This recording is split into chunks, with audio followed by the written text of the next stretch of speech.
Man, that's hard. I think you could watch it and see it a little bit, feel it from our players.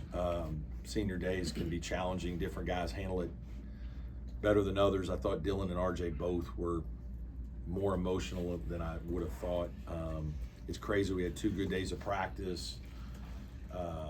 Guys I thought were excited to play, but there was just something that felt different about it. I don't know what it was. We just didn't quite have the same juice defensively in the first half. And give Georgia Tech credit, and I don't know what it is, man. They come to Little John, they play well, they make shots, and they made some hard ones. Obviously banked one in on us. We missed 2 dunks. Just kind of one of those games where it just felt like, man, this is going to be a hard one to pull out. Obviously, we got down 10 in the second half, but found a way. And, that's what I'm proud of this group for all year. Just, I don't think a lot of people believed in us, and these guys have just kind of kept fighting and figuring things out as a staff. Congrats to our staff for a good year and another NCAA tournament run. That's going to be awesome. I'm happy that some of our guys who haven't been are going to get that opportunity. Obviously, thank our fans and everybody that supported our team all year. Means a lot, and certainly very appreciative of this senior class. The 3 new guys were a pleasure to coach, great kids, all going to get a Clemson degree of some sort, 2 masters and 1 undergrad. That'll be cool. It's interesting. We do this Tiger Pride wall that we sign on Friday before the last practice, and you could tell like it meant something to those guys. And Nick Davidson and Butta both were like run right up to do it. It was like, no, wait a minute now. Like we do this in a way that like put a little more time into it. So, but anyway, this was a hard game, and I think Georgia Tech played well. That's a big part of it, and we just had to manage our emotions and kind of get through some things. And obviously, the second half we played very well on offense. But congrats to our team. Coach, how big was Butta down the stretch? Not only the threes, obviously, but that floater on the baseline. Big time shot. Yeah, he played well. I know it's probably the most points he scored, maybe at Clemson. I don't know, something like that. I was going to bust his chops after the game. It was like, he had 17 against us in Asheville. And, I was like, hey man, when are you going to do that against somebody else? But today he about got there, and we needed everyone for sure. You talked about you didn't really have that juice in the first half defensively, but you picked up that intensity in the second half. What'd you like from your guys? Yeah, we went smaller lineup for a long while, and I thought that helped us. And we kind of spread out away and got away from some of the high-low stuff and just spread the court. I thought that was good for us. We did that down there some too. And it seemed to open some things up. We got a few easier baskets, made a couple shots, and then obviously tried to match them. And we did some good things for a while defensively. Then at the end, I don't know if we got a little tired. We had a hard time getting some rebounds. And, they got a couple multiple possessions, and we couldn't stop them. And it just became a game almost of who had the ball last. And but again, that's a credit to our team, because you got to figure out ways. We've had our team last year was probably more talented, and we lost to this same outfit. And this year, this group figured out a way to win. So I know didn't play Godfrey much in the second half. Was that just because of the style, the way the game's going? Yeah, and I just thought the other guys were playing well, and I think that's, it's hard. RJ was fine,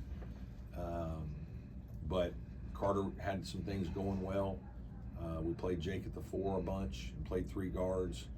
I just felt like that lineup, we got down 10, not playing that way, and we kind of went to that lineup to change the momentum of the game and spread things out, and it helped us. And so he went back in for a little while, but there have only been a handful of games it's done that, but there have been a few where those 3 guys, that's one of our luxuries. We have 3 guys that somebody gets in foul trouble or a matchup's not going well. We've got different ways we can do some things, and today we ended up going small. What was Welling doing well today? He had 13.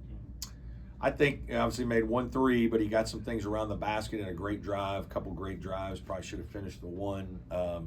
Got 1 in around the rim, 2 in around the rim. 1 was really contested. I thought it was a tough shot.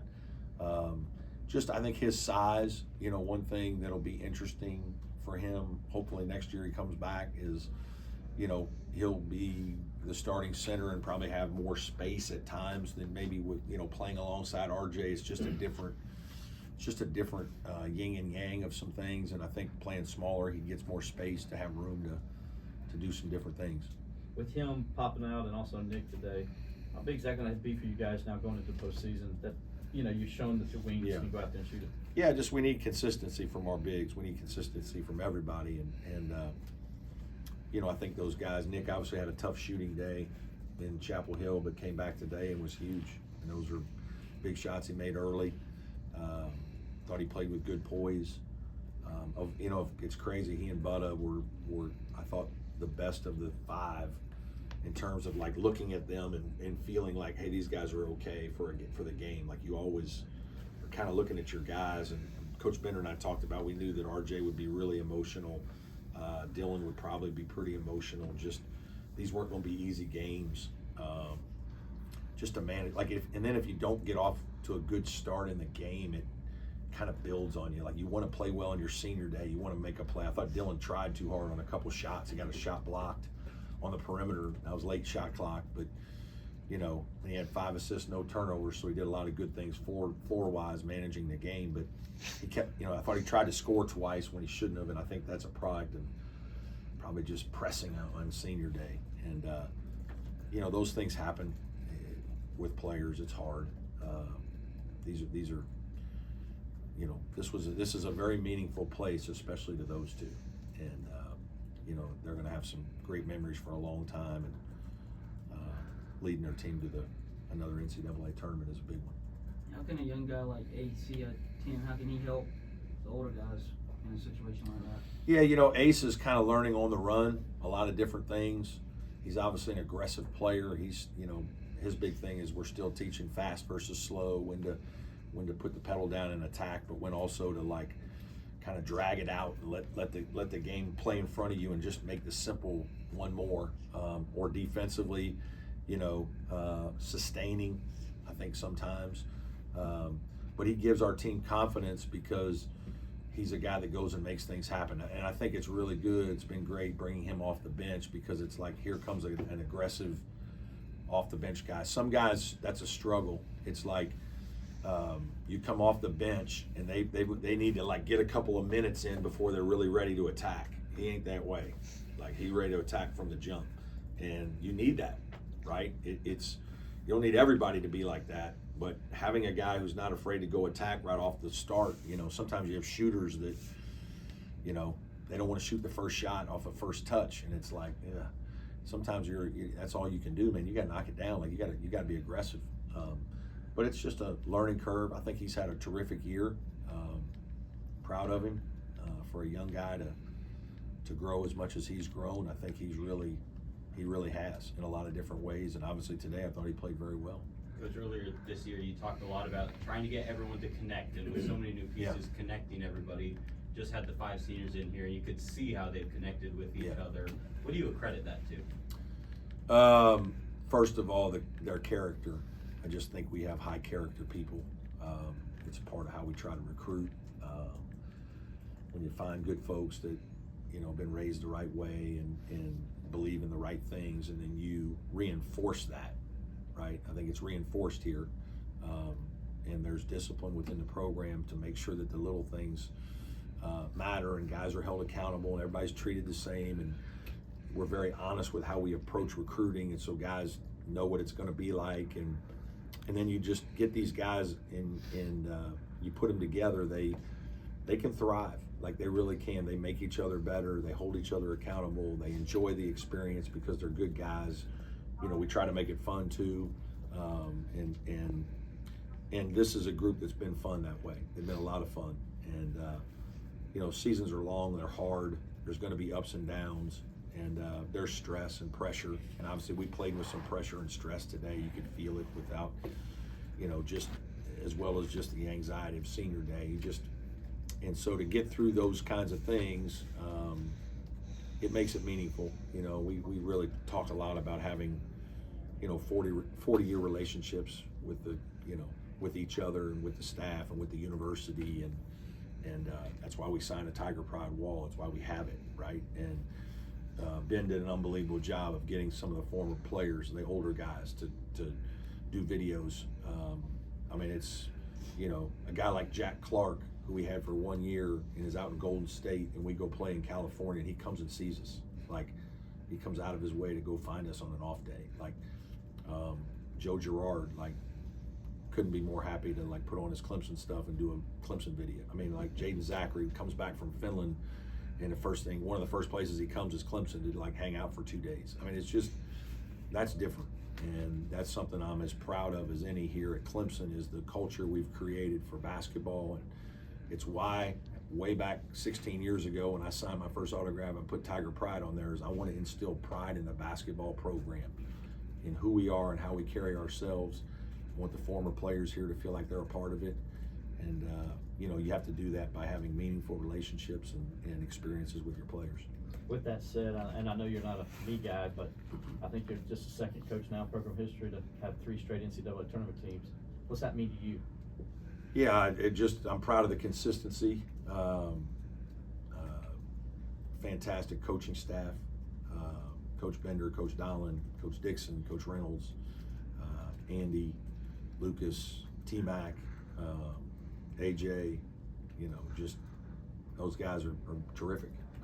And they're terrific at what they do. And so they really help me, you know, put our players in a position to be successful. And it takes everybody, the margins to win. Like, that just shows you today, like Georgia Tech is having a hard year. You wouldn't have looked at them and looked at us and thought, hey, they're 12-6, and I don't know what Georgia Tech's record is, but like, we don't look like we're that much different. Their kids played great today, and Damon deserves a lot of credit for those guys playing as well as they played, and as hard as they played here when it doesn't seem like they have much to play for. That's credit to he and his coaches, and so you know, I'm proud of our staff for what we've done, and obviously the consistency of the program over the last, you know, 9 or 10 years or whatever it is, 8 or 9, 10 years, that I think we've raised the bar, and obviously the facilities, we've talked about that, how much that's helped. We were talking about RJ and Dylan after, and they were saying that they feel like you've changed over the last few years, and they don't know if it's because of your relationship with them or actually you, because you seem happier. Like, what is it? I think it's different when you're an older senior than when you're a freshman. When you're a freshman, you're getting corrected a lot, and it's a lot coming at you. And at times it probably feels like you can't do anything right. When, as a senior at your high school, you're controlling the world. Like, you're all city, all state, all everything. And now all of a sudden you come to this level, and you really find out you don't know anything about basketball. And it's hard, and you're working harder than you've ever worked, and it's not always paying off. And I just think there's a level of frustration that can develop. It's so funny, and I'm going to tease RJ because this is part of the story. So RJ has a meeting with Coach Bender. It's like his first film session since he comes back right from transferring. And Coach Bender's meeting with him. They're going to sit down and they're going to go over clips. And RJ says to DB, Coach, you can show me the negative clips, like I can handle it better now. And it's like, when he was a freshman and a sophomore, sometimes like you had to be careful, like you have to like 2 positive clips, 1 negative, 2 positive clips, 1 negative. Like, guys are pretty fragile, and he understood that, like, hey, I know that I want the help. I need to get better. I need to learn. I want to learn. And but that's emblematic of what you asked. And have I changed? Maybe a little, but I'm still pretty fiery and competitive about winning. So I do think the seniors also build up some equity with me. So there's some things that helps too. Coach Dillon is just one of 3 players in the entire ACC to spend all 4 years Oh, my stars. with one school. Is that right? Just how much Golly, has is that that consistency meant to this program? Yeah, first of all, that stat is disappointing, and I shouldn't say probably surprising, but yeah, I mean, he deserves a lot of credit because he's done a lot. He's one of those guys. He's, you know, I almost said the thing, like he's a glue guy, but sometimes that feels like it's disrespectful.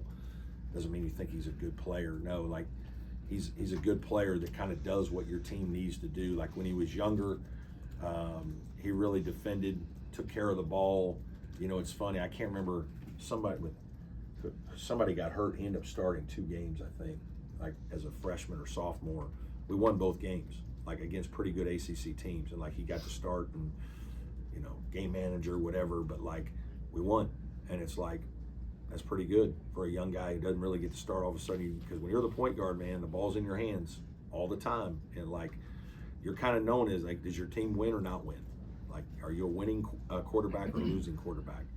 And he's a winning quarterback, and you know, he just like today, he didn't play great today. But like not playing great, and he still had 5 assists, no turnovers. I mean, he'd be the first to tell you that. You know, last year's team, do what we need you to do what we need you to do, come off the bench for 25 games, and at the end, you know, hey man, it's just different when he's out there for whatever reason. Our analytics are better, and and then unfortunately he gets hurt, but like he didn't score, but maybe he just makes the one more pass. Maybe he's just the guy that facilitates, that made it easier for Ian and Chase and Jaden Zachary, just took the pressure off. Maybe he guarded the ball better now, and all of a sudden Chase doesn't have to guard as hard on some and can rest on a couple plays. And now he's fresh to score more. Like it's hard to quantify what guys sometimes mean to the fans, like to the media. It's like there's just something that happens, and he's been one of those guys that, again, and the energy level he brings and the positivity he brings every day, just it really helps lift the spirit of your team. And I think that's one of the greatest things I can say about he and RJ is they just love to play. They love to be on a team. There's a lot of teams right now that coaches can't say that about their players, and that's what's the reality. It makes the job even more difficult. What does the preparation look like going into the AC tournament, especially not knowing the guys not even gonna let me have an hour. Especially not knowing your opponent until Tuesday night. Yeah, just that makes it hard. No lie. Like the challenge of those things, the first game is like the other teams won a game, so they're used to the environment and sometimes building momentum, and you don't, you know, we had to deal with it last year with SMU. You know, we'll meet tomorrow as a staff, meet with the team, get organized, get planned, watch film on this and try to figure out what we can learn, and then talk about specifics, and then we'll break down the 2 teams that we're going to play and have somebody working on the 3rd game, or 2nd game, whoever that could be, and you know, just obviously dive into how we did against the teams we played, what went well, what didn't, what they've been doing differently in the last couple of weeks, and try to put a plan together as quickly as we can. Tuesday we'll leave probably. You know, that's one thing we used to go 2 days early, but I don't know how it is we end up with the 9:30 game. I mean, we always end up with the 9:30 game. It's unbelievable.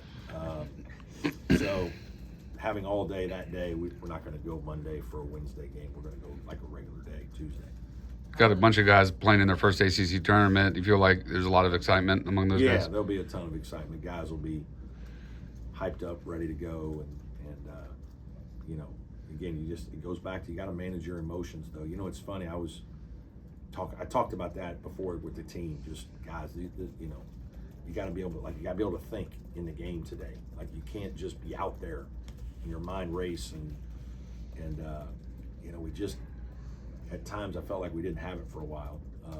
Thankfully, we started to get it a little bit more the longer the game went. I asked Dylan this question earlier, and you mentioned it over the last, I think you said 9 years, Clemson basketball's changed, and you had one of those 2 brothers on the team. 7, yeah. Yeah, 7. So, what's it like with that family, those 2 brothers, to be part of Clemson basketball? I think it's a huge testament to them, right, of what we were able to accomplish during their time here.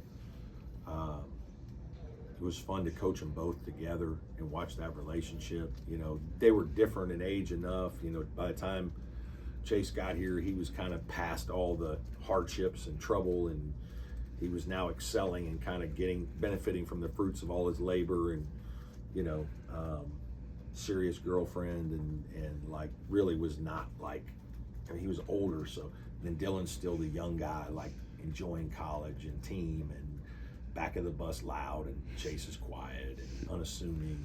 But now it's funny too, when Dylan first got here, Chase was the first one to tell him all the things he's doing wrong, because they'd be up here with me at the point guard spot. We're talking about plays and actions, and you know, Dylan would go do something, and I didn't always correct him, but as soon as he came back, Chase would be correcting him, right?